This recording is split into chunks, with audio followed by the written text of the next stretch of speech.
Court సినిమాలో ఆకట్టుకున్న హర్ష్ రోషన్ శ్రీదేవి జోడీ ఈసారి మాత్రం కాస్త డిసప్పాయింట్ చేసిందనే చెప్పాలి.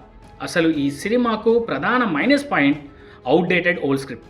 దీనికి తోడు ఏమాత్రం ఆకట్టుకోని సీన్లు, కోన వెంకట్ లాంటి సీనియర్ రైటర్ ఉన్నా కూడా కథలో ఎలాంటి కొత్తదనం లేకపోవడం. కోన వెంకట్ అంటే ఒకప్పుడు కామెడీకి కేర్ ఆఫ్ అడ్రస్. అయితే ఈ సినిమాలో ఆయన మార్క్ పాతకాలపు ఫార్ములా స్పష్టంగా కనిపిస్తోంది. కథలో కొత్తదనం కంటే పాత సినిమాల్లో చూసిన డ్రామానే ఎక్కువగా అనిపిస్తుంది. గ్యాప్ తీసుకొని చాలా ఏళ్ల తర్వాత మళ్ళీ తన కథతో బ్యాండ్ మేళన్ సినిమా తీసినా కూడా కోన వెంకట్ ఎందుకో అప్డేట్ కాలేదేమో అనిపిస్తుంది. అదే పాత కామెడీతో ఈ మూవీని తీసుకొచ్చారు.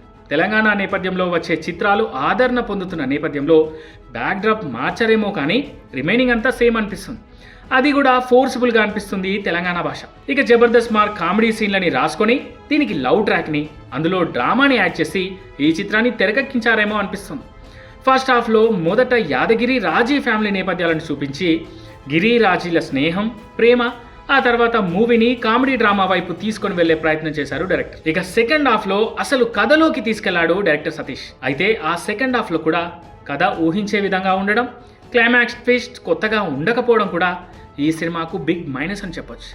సినిమా నిడివి కేవలం 2 గంటల 20 నిమిషాలే అయినా సీన్లను అల్లుకోవడంలో మేకర్స్ తడబడ్డారనే చెప్పొచ్చు. ఇక హర్ష రోషన్ క్యారెక్టరైజేషన్ కాస్త హైపర్గా అనిపిస్తుంది. కోర్టులో చాలా సెటిల్గా కనిపించిన ఈ కుర్రాడు ఈసారి మాస్ హీరోగా రెచ్చిపోయాడు.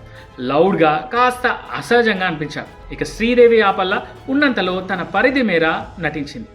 పర్లేదనిపించింది. మ్యూజిక్ బ్యాండ్ బ్యాక్డ్రాప్లో వస్తున్న సినిమా అంటే ఆల్బమ్ చాలా స్ట్రాంగ్గా ఉండాలి కదా. అయితే ఈసారి విజయ్ బుల్గనేన్ అందించిన సంగీతం అంతగా ఆకట్టుకోలేదనే చెప్పాలి.